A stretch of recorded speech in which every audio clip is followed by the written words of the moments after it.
మళ్ళీ మళ్ళీ చెప్తా ఉన్నా చంద్రబాబు నాయుడు గారికి, మీరు చేస్తూ ఉన్నది తప్పుడు సాంప్రదాయం.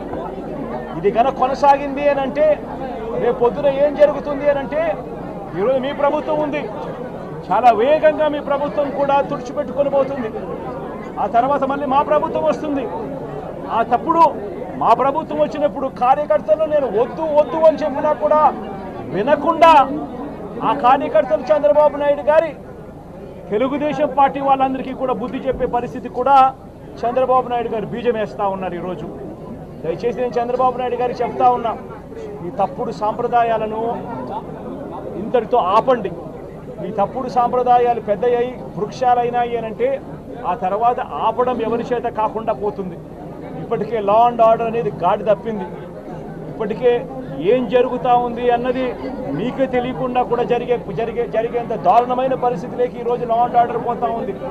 ఒక వైఎస్ఆర్సీపీ కార్యకర్తలే కాదు, వైఎస్ఆర్సీపీని అభిమానించే వాళ్ళే కాదు, చివరికి మహిళల మీద కూడా అగత్యాలు పెరిగిపోయినాయి, చిన్నపిల్లల మీద కూడా అగత్యాలు పెరిగిపోయినాయి. ఇష్టం వచ్చినట్టుగా రౌడీజం పెరిగిపోయింది. ఇష్టం వచ్చినట్టుగా ఎవరికి బుద్ధి పుడితే వాళ్ళు చేస్తూ ఉండే కార్యక్రమాలు జరుగుతూ ఉన్నాయి.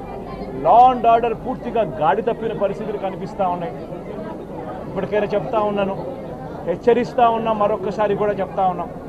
శుక్రవారం ఈ మధ్య కాలంలోనే జరిగిన ఇంకొక ఘటనలో ఏకంగా చంపేసిన ఘటన చూసాం నంద్యాలలో.